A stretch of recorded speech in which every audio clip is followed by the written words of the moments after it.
കഴിഞ്ഞ ദിവസം നവകേരള സർവേ ഹൈക്കോടതി റദ്ദാക്കിയിരുന്നു.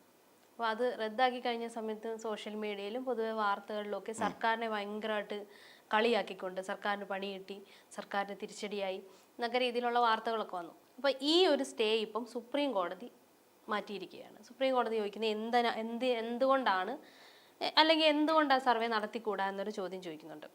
അപ്പം അതായത് തെറ്റില്ല, അതായത് കോടികൾ മുടക്കിയും ലക്ഷങ്ങൾ മുടക്കിയും നടത്തിയ പദ്ധതികളെ കുറിച്ച് അറിയുന്നതിൽ തെറ്റില്ല എന്ന് സുപ്രീം കോടതി പറഞ്ഞിരിക്കുന്നു. എന്താണ് പറയാനുള്ളത്? ശരിയല്ലേ? ഞാൻ സുപ്രീം കോടതിയുടെ പക്ഷത്തിരിക്കാനാണ് ഞാൻ ആഗ്രഹിക്കുന്നത്. എന്തുകൊണ്ടാണെന്ന് ചോദിച്ചാൽ ഇവിടെ ഈ പറയുന്ന തെരഞ്ഞെടുപ്പ് വളരെ പ്രാധാന്യമുള്ളൊരു തെരഞ്ഞെടുപ്പായിട്ടാണ് എനിക്ക് തോന്നുന്നത്. എന്തുകൊണ്ടാണെന്ന് പറഞ്ഞാൽ രണ്ട് കാര്യങ്ങളാണ് ഇവിടെ സംഭവിക്കേണ്ടത്. തുടർഭരണം ഉണ്ടാകേണ്ടത് ഈ സംസ്ഥാനത്തിൻ്റെ ഒരു പൊളിറ്റിക്കലി നമ്മൾ ചിന്തിച്ചില്ലെങ്കിൽ തന്നെയും ഉണ്ടാകേണ്ടത് നമ്മുടെ സംസ്ഥാനത്തിൻ്റെ ഒരു ആവശ്യം തന്നെയാണ്. എന്തുകൊണ്ടാണെന്ന് ചോദിച്ചാൽ നമ്മുടെ സംസ്ഥാനത്തിന് ആവശ്യമായ പല വികസന പദ്ധതികളും കൃത്യമായി അതിൻ്റെ വളരെ കൃത്യമായി മുന്നോട്ട് പോയിക്കൊണ്ടിരിക്കുകയാണെന്ന് പറയേണ്ടി വരും. വളരെ കൃത്യമായി. അതിനകത്ത് മറ്റൊന്ന്, ഒരു പ്രോജക്റ്റ് നടപ്പിലാക്കുന്നതുമായി ബന്ധപ്പെട്ടുകൊണ്ട് ഇതുവരെ ഒരു അഴിമതി ആരോപണം പോലും നമ്മുടെ പ്രതിപക്ഷത്തിന് ഉയർത്തിക്കൊണ്ടുവരാൻ സാധിച്ചിട്ടില്ല എന്നുള്ള പ്രധാനപ്പെട്ട പോയിന്റാണ്. ഇപ്പം നമ്മുടെ നാട്ടിൽ വന്ന പദ്ധതികൾ ഇനിയല്ല, അങ്ങനെ ഉയർത്തിക്കൊണ്ട് വന്നിട്ടുള്ള പദ്ധതികളുമായി ബന്ധപ്പെട്ടുകൊണ്ട് കോടതിയിൽ പോലും തെളിവുകൾ സബ്മിറ്റ് ചെയ്യാൻ ഇവർക്ക് കഴിഞ്ഞിട്ടുമില്ല. അതിൻ്റെ ഉദാഹരണമാണ് കെ ഫോണും നമ്മുടെ AI ക്യാമറ തുടങ്ങിയ അഴിമതിയാണ് എന്ന് പറഞ്ഞിട്ട് അവിടെ കൊണ്ട് കൊടുത്തത്. അപ്പം നമ്മുടെ ഈ സംസ്ഥാന വിഴിഞ്ഞം പ്രോജക്റ്റ്, അതൊക്കെ മാസ് പ്രോജക്റ്റുകളാണെന്ന്. വിഴിഞ്ഞം പ്രോജക്റ്റ് നമ്മൾ എത്ര കോടി രൂപയാണ് നമുക്ക് അവിടെ വിഴിഞ്ഞം പ്രോജക്റ്റ് ചിലവാക്കിയിരിക്കുന്നത്.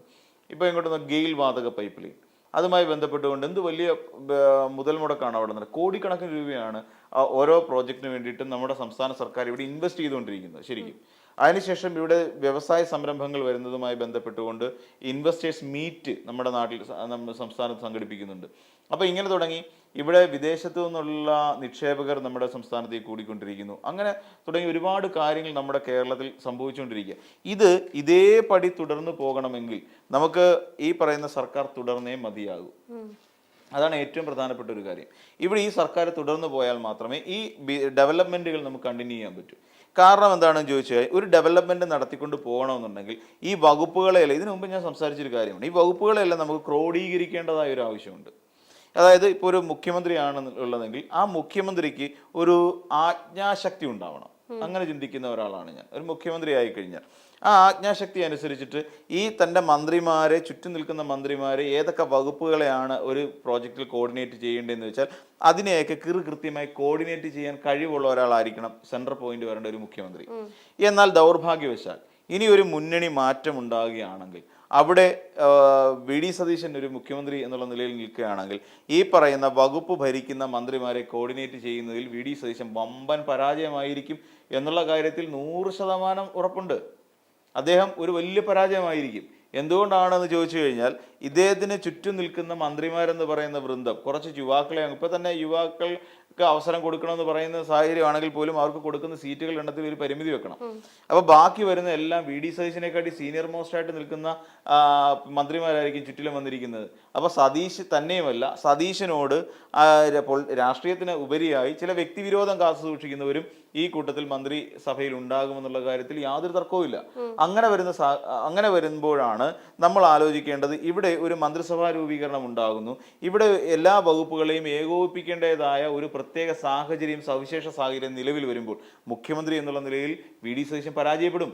ഈ വകുപ്പുകളൊക്കെ ഈ കാര്യം എന്താ, മുഖ്യമന്ത്രിയെക്കാട്ടി സീനിയോറിറ്റി ഉള്ള ഞാൻ ഈ പറയുന്ന ഈ വരുന്നതിനകത്ത് ഏറ്റവും പ്രധാനപ്പെട്ട നേതാക്കന്മാരെല്ലാം മുഖ്യമന്ത്രി കുപ്പായം തയ്പ്പിച്ചിരിക്കുന്നവരാണ് എന്നുള്ള കാര്യം നമ്മൾ മറക്കരുത്. അപ്പൊ അങ്ങനെ ആജ്ഞാശക്തിയുള്ള ഒരു നേതാവിന്റെ അഭാവം UDF എന്ന് പറയുന്ന മുന്നണിയെ സംബന്ധിച്ചിടത്തോളം ഉണ്ട്. ഇപ്പൊ LDF-ലാണെന്നുണ്ടെങ്കിൽ ഇവർ നമുക്കറിയാം പിണറായി വിജയൻ എന്ന് പറയുന്ന ഒരു കീ ഫാക്ടർ അവിടെയുണ്ട്. സിംപ്ലി പറഞ്ഞ പുള്ളിയുടെ ഒരു ആജ്ഞാശക്തി എന്ന് പറയുന്നൊരു സാധനമുണ്ട്. ഈ ആജ്ഞാശക്തിക്കുള്ളിൽ ഇത് നിൽക്കും. അതൊരു ചട്ടക്കൂട് പോലെ നിൽക്കുകയാണ്. ആ ആജ്ഞാശക്തിക്കുള്ളിൽ ഒരു ന്യൂക്ലിയസ് പോലെ നിൽക്കുന്ന ഒരു സാഹചര്യത്തിൽ ഈ വകുപ്പ് മന്ത്രിമാരെല്ലാം ഏകോപിപ്പിക്കാൻ മുഖ്യമന്ത്രി പിണറായി വിജയനെ കൊണ്ട് എളുപ്പം സാധിക്കും എന്നുള്ളത് കൊണ്ടാണ് ഈ പറയുന്ന വികസന കാര്യങ്ങളെല്ലാം വളരെ കൃത്യമായി ഒരു 10 വർഷം കൊണ്ട് നടപ്പിലാക്കാൻ കഴിഞ്ഞത്. ഏതെങ്കിലും ഒരു സർക്കാരിന് അവകാശപ്പെടാൻ കഴിയുന്നതാണോ ലൈഫ് മിഷൻ വഴി 5 ലക്ഷത്തിലധികം വീടുകൾ? എവിടെയെങ്കിലും നമുക്ക് കേൾക്കാൻ പറ്റുമോ? ഇവിടെ ടൗൺഷിപ്പ് വഴി 400-ലധികം വീടുകൾ ഇപ്പോൾ വെക്കാൻ പോകുന്നു. അടുത്ത ഈ പറയുന്ന മാർച്ചോട് കൂടി അത് പൂർണ്ണ തോതിലേക്ക് എല്ലാവരിലേക്ക് എത്തും. ഇത് എങ്ങനെ സാധിക്കുന്നു എന്ന് ചോദിച്ചാൽ ഈ വകുപ്പുകളെ കോർഡിനേറ്റ് ചെയ്യാനുള്ള കഴിവ് കൊണ്ടാണ്. ഇപ്പൊ കുഞ്ഞാലിക്കുട്ടി എടുത്തു നോക്കൂ. കുഞ്ഞാലിക്കുട്ടിക്ക് BD സതീശിനേക്കാൾ എക്സ്പീരിയൻസ് ഉണ്ട്, BD സതീശിനേക്കാൾ പ്രായമുണ്ട്, സീനിയോറിറ്റി ഉണ്ട്. ഇവരൊക്കെ സതീശിനെ അംഗീകരിക്കൂ? ഇല്ല. സോ ഇങ്ങനെ കോടിക്കണക്കിന് രൂപ വികസന പ്രവർത്തനങ്ങൾക്ക് വേണ്ടി ചെലവഴിക്കുന്ന ഒരു സർക്കാർ ഉണ്ടെങ്കിൽ ജനങ്ങൾ ഇതറിയണ്ടേ? ജനങ്ങൾ ഇതറിയണം. സർക്കാർ കോടിക്കണക്കിന് രൂപ മുടക്കുമ്പോൾ വെറും 20 കോടി രൂപ മുടക്കിക്കൊണ്ടാണ് ജനങ്ങളെ ഇക്കാര്യങ്ങൾ അറിയിക്കുന്നത്. അപ്പൊ ജനങ്ങൾ ഇക്കാര്യങ്ങൾ ബോധ്യപ്പെടണം. നാളെ ഒരു സമയത്ത് കിട്ടുന്ന പദ്ധതി അത് ഞങ്ങൾ കൊണ്ടു തന്ന പദ്ധതിയാണ് നാളെ വേണമെങ്കിൽ UDF അവകാശപ്പെടാം. പക്ഷെ അത് പാടില്ല. ജനങ്ങൾ അറിയണം. ഞങ്ങൾ ഒരു സർക്കാർ കഴിഞ്ഞ 10 വർഷം കൊണ്ട് കേരളത്തിൽ നടപ്പിലാക്കിയ പദ്ധതികൾ എന്തൊക്കെയാണെന്നും ആ പദ്ധതികളിൽ നിന്ന് സംസ്ഥാന സർക്കാരിലേക്ക് എത്ര കോടി രൂപ തിരികെ വരുന്നുണ്ടെന്നും ഇത് ജനങ്ങൾക്ക് ഏതെല്ലാം തരത്തിൽ ഉപയോഗപ്പെടുന്നുണ്ട് എന്നുള്ള കാര്യം അറിയാനുള്ള അവകാശം ജനങ്ങൾക്കുണ്ട്.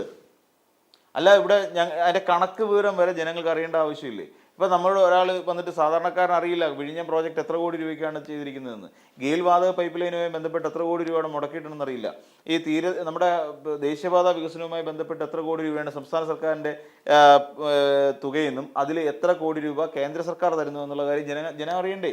തീരദേശ ഹൈവേയുമായിട്ട് ബന്ധപ്പെട്ട് സർക്കാർ എത്ര കോടി രൂപ ചെലവഴിക്കുന്നുണ്ട് എന്നുള്ള കാര്യം അറിയണ്ടേ? ഇവിടുത്തെ ടൂറിസം മാനേജ്മെന്റ് ആൻഡ് ഡെവലപ്മെന്റുമായിട്ട് ബന്ധപ്പെട്ടുകൊണ്ട് എത്ര കോടി രൂപ സംസ്ഥാന സർക്കാർ ചെലവാക്കിയെന്ന് അറിയണ്ടേ?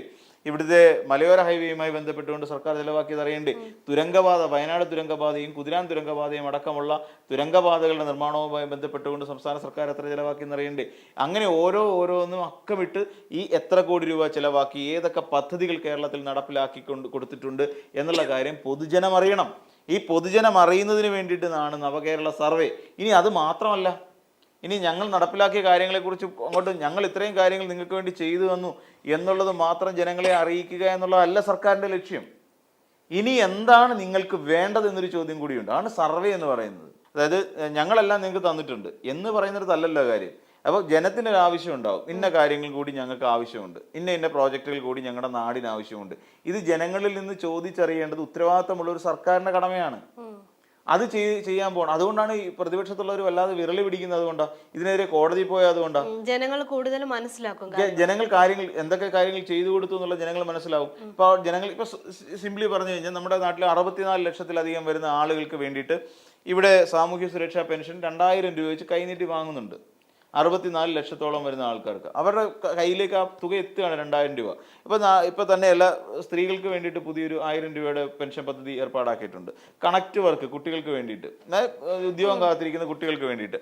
അപ്പൊ ഇങ്ങനെയുള്ള പ്രോജക്റ്റുകളെ കുറിച്ച് കൂടുതൽ അറിയിക്കുന്നു. അപ്പം ജനങ്ങൾക്കിടയിൽ നിന്നൊരു ഫീഡ്ബാക്ക് കിട്ടുക, പറ്റില്ല സാർ, ഞങ്ങൾക്ക് 2000 പോരാ, ഞങ്ങൾക്ക് 2500 ആക്കി തരണം, മരുന്നുകൾ ചെലവ് കൂടുന്നു, റേഷൻ വാങ്ങണം, അല്ലെങ്കിൽ അരി വാങ്ങണം, ചെലവുകൾക്ക് വേണ്ടിയിട്ട് ഞങ്ങൾക്ക് ഇത്ര ആയിരം ആക്കി തരണം എന്ന് ഒരു കാര്യം അവരിൽ നിന്നൊരു ഫീഡ്ബാക്ക് സംസ്ഥാന സർക്കാരിന് കിട്ടുകയാണ്. ഈ ഫീഡ്ബാക്ക് അനുസരിച്ചുകൊണ്ട് സംസ്ഥാന സർക്കാർ അതിനുവേണ്ടി പ്രവർത്തിക്കുകയാണ് ചെയ്യുന്നത്. മനസ്സിലായില്ലേ?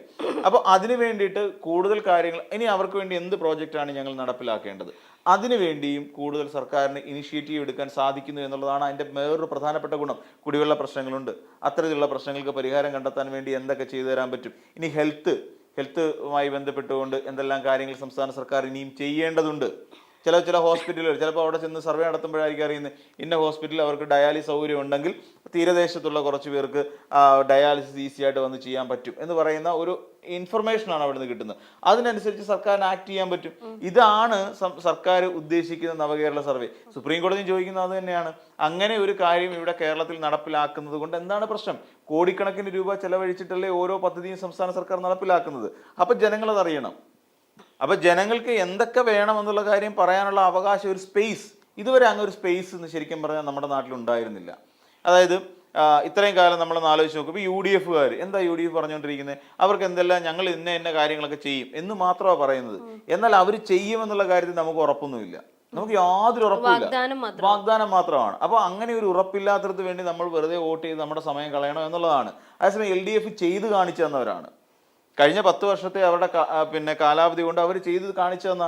അപ്പോൾ സ്വാഭാവികമായിട്ടും ഈ എപ്പോഴെങ്കിലും UDF ജനങ്ങളെ കേൾക്കുന്നുണ്ടോ? നിങ്ങൾക്ക് എന്താണ് വേണ്ടത്? ഇപ്പം പുതുയുഗ യാത്ര എന്ന് പറഞ്ഞുകൊണ്ട് ഇവർ വരുന്നു, അതായത് നിവേദനം പോലും കീറിക്കളയുന്നുണ്ട്. അപ്പം VD സതീശൻ അടക്കമുള്ള നേതാക്കന്മാർ ഒരു വേദിയിലേക്ക് വരുന്നു. ആ വേദിയിൽ നിന്നുകൊണ്ട് VD സതീശനൊക്കെ പ്രഖ്യാപിക്കുന്നു, കാര്യങ്ങൾ പറയുന്നു, ഞാൻ അത് ചെയ്യും, ഇത് ചെയ്യും, മറ്റേ ചെയ്യും, മറിച്ച് ചെയ്യും. സെയിം എഫക്റ്റ് ആണ്, ഒരു വാഗ്ദാനത്തിന്റെ സെയിം എഫക്റ്റ് മാത്രമാണ്. എന്നാൽ ജനത്തിന് എന്ത് വേണം എന്ന് ചോദിച്ചിട്ടുണ്ടോ? അങ്ങനെ ചോദിക്കാൻ പറ്റിയ ഒരു സർവേ ഇവിടെ നടന്നിട്ടുണ്ടോ? ഇല്ല. പകരം എന്താ, എനിക്ക് പറയാനുള്ളത് നിങ്ങൾ കേട്ടുകൊണ്ടിരിക്കുക. ഞാൻ ചിലപ്പോൾ കരയും, ചിലപ്പോൾ കള്ളം പറയും. ഞാൻ പറയുന്ന കള്ളവും കരച്ചിലും ബാക്കി എന്ത് പിന്നെ ന്യായമില്ലായ്മയും നിങ്ങൾ കേട്ടുകൊണ്ടിരിക്കാൻ ബാധ്യസ്ഥരാണ്. ഈ പൊതുയുഗ യാത്രയുമായി ബന്ധപ്പെട്ട് അവിടെ തടിച്ചു കൂടുന്നത് അവിടുത്തെ പാർട്ടി പ്രവർത്തകരും പുറത്തുനിന്ന് ഇറക്കുമതി ചെയ്ത ആൾക്കാരുമാണ്. അല്ലാതെ ആ നാട്ടിലെ ജനങ്ങളാരും വന്ന് കേൾക്കുന്നില്ല. അപ്പോൾ അവർക്ക് പറയാനുള്ള കാര്യങ്ങൾ കേൾക്കാൻ അവർക്ക് സ്പേസ് ഇല്ല, അല്ലെങ്കിൽ അവർക്ക് പറയേണ്ട കാര്യങ്ങൾ പറയാൻ അവർക്കൊരു സ്പേസ് കൊടുക്കുന്നില്ല. ഈ സ്പേസ് ഇല്ലായ്മയെ ശരിക്കും പറഞ്ഞാൽ സർക്കാർ മുതലാക്കുന്നു എന്ന് മാത്രമാണ്. സർക്കാരിലേക്കാണ് ശരിക്കും പറയേണ്ടത്, ഞങ്ങൾ ചെയ്തു തരാൻ തയ്യാറാണ്. അങ്ങനെ ചെയ്ത് കൊടുത്തിട്ടുള്ള 2000 രൂപ പെൻഷനാക്കി കൊടുത്ത ഒരു സർക്കാരിനോടല്ലേ, അല്ലെങ്കിൽ ഒരു അതോറിറ്റിയോടല്ലേ ജനങ്ങൾക്ക് പറയാനുണ്ടാവും, ഞങ്ങൾക്ക് 2500 ആക്കി തന്നാൽ ഉപകാരമായിരിക്കും. അതോടൊപ്പം തന്നെ ഞങ്ങളുടെ കണക്ട് വർക്ക് 1000 എന്നുള്ള ഒരു 1500 ആക്കി തന്നാൽ ഞങ്ങൾക്ക് ഇന്ന കാര്യങ്ങൾക്കൊക്കെ ഞങ്ങൾക്ക് അത് മീറ്റ് ചെയ്യാൻ പറ്റും എന്ന് പറയുന്ന രീതിയിൽ അവർക്ക് പറയേണ്ട കാര്യങ്ങൾ കൂടി പറയാൻ സാധിക്കും. ഇതിന് വേണ്ട ഒരു വഴിമരുന്നിടുകയാണ് ശരിക്കും ഈ നവകേരള സർവേ എന്ന് പറയുന്നത്. അതുകൊണ്ടാണ് സുപ്രീം കോടതി അവർ ബാൻ ചെയ്ത് വെച്ചിരുന്നത് ലിഫ്റ്റ് ചെയ്ത് കൊടുത്തത്. എന്നിട്ട് ഇനിയിപ്പം സർക്കാരിന് ധൈര്യമായിട്ട് മുന്നോട്ട് പോകാം. അതാണ് ഇപ്പോഴത്തെ ഏറ്റവും വലിയ പ്രശ്നം. ഇനി ഇളകാൻ പോകുന്നത് UDFന്റെ തലമണ്ട ഇളകും.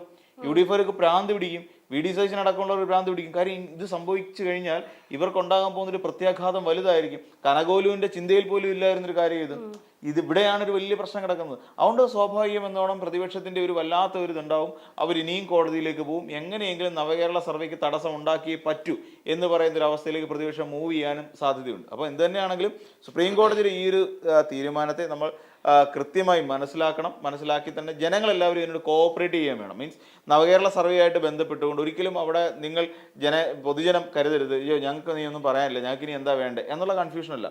നിങ്ങൾക്ക് ആവശ്യമുള്ള കാര്യങ്ങൾ ഒരു പ്രോജക്റ്റ് ആണെങ്കിലും അല്ലെങ്കിൽ നിങ്ങളുടെ അടുത്തേക്ക് വരുന്ന ഏതൊരു ചെറിയ കാര്യമാണെങ്കിൽ പോലും ഞങ്ങൾക്കത് ആവശ്യമുണ്ട് എന്ന് സർക്കാരിനെ ബോധ്യപ്പെടുത്താൻ നിങ്ങൾക്ക് കിട്ടുന്ന അവസരം വെറുതെ പാഴാക്കാതിരിക്കുക എന്ന് മാത്രമാണ്.